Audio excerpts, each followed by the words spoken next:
Halo, kembali lagi dengan Asmara Dana di sini. Lanjut Abu Nawas. Abu Nawas diusir dari kota. Apakah ini kejahilan raja atau memang Abu Nawas punya kesalahan? Mari kita simak bersama.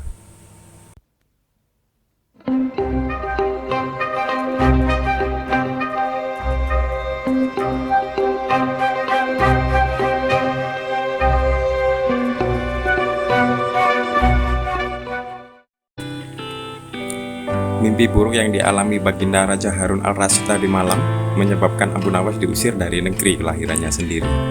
Abu Nawas tidak berdaya, bagaimanapun ia harus segera menyingkir meninggalkan negerinya tercinta.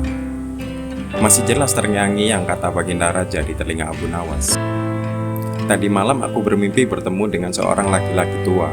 Ia mengenakan jubah putih. Ia berkata bahwa negerinya akan ditimpa bencana bila orang yang bernama Abu Nawas masih tetap tinggal di negeri ini. Ia harus diusir dari negeri ini sebab orang itu membawa kesialan. Ia boleh kembali ke negerinya dengan syarat tidak boleh dengan berjalan kaki, berlari, merangkak, melompat, dan menunggang keledai atau binatang tunggangan lainnya, kata Baginda. Abu Nawas mulai meninggalkan rumah dan istrinya. Istri Abu Nawas hanya bisa mengiringi kepergian suaminya dengan derayan air mata. Sudah 2 hari penuh Abu Nawas mengendarai keledainya. Bekal yang dibawanya mulai menipis. Abu Nawas tidak terlalu meratapi pengusiran dirinya dengan kesedihan yang terlalu dalam.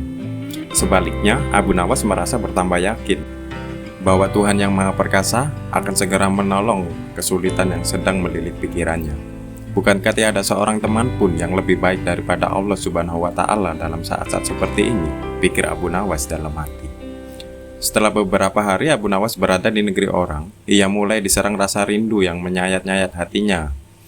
Rasa rindu itu makin lama makin menderu-deru seperti dinginnya jam harir, sulit untuk dibendung. Memang tak ada jalan keluar yang lebih baik daripada berpikir. Tetapi dengan akal apakah ia harus melepaskan diri? Begitu tanya Abu Nawas dalam hati. Apakah kau akan meminta bantuan orang lain dengan cara menggendongku dari negeri ini sampai ke istana, Baginda? Tidak akan ada seorang pun yang sanggup melakukannya. Aku harus bisa menolong diriku sendiri tanpa melibatkan orang lain. Pada hari ke-19, Abu Nawas menemukan cara lain yang tidak termasuk larangan Baginda Raja Harun al-Rasyid. Setelah segala sesuatunya dipersiapkan, Abu Nawas berangkat menuju ke negerinya sendiri. Perasaan rindu dan senang menggumpal jadi satu. Kerinduan yang selama ini melecut semakin menggila karena Abu Nawas tahu semakin dekat dengan kampung halaman. Mengetahui Abu Nawas bisa pulang kembali, penduduk negeri gembira.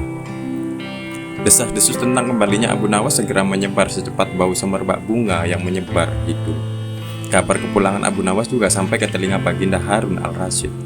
Baginda juga merasa gembira mendengar berita itu, tetapi dengan alasan yang sama sekali berbeda. Rakyat gembira melihat Abu Nawas pulang kembali karena mereka mencintainya. Sedangkan Baginda Raja gembira mendengar Abu Nawas pulang kembali karena beliau merasa yakin kali ini Abu Nawas tidak akan bisa mengelak dari hukuman. Namun Baginda amat kecewa dan merasa terpukul melihat cara Abu Nawas pulang ke negerinya. Baginda sama sekali tidak pernah membayangkan kalau Abu Nawas ternyata bergelayut di bawah perut keledai.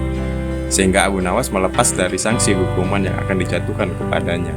Memang tidak bisa dikatakan telah melanggar larangan Baginda Raja karena Abu Nawas tidak mengendarai keledai. Tolonglah dirimu sendiri. Seolah-olah kalimat itulah yang ingin disampaikan Abu Nawas kepada kita semua. Dan berharaplah hanya kepada Tuhan yang Maha Perkasa. Karena jika kita berharap bantuan pada orang lain, mereka belum tentu mau.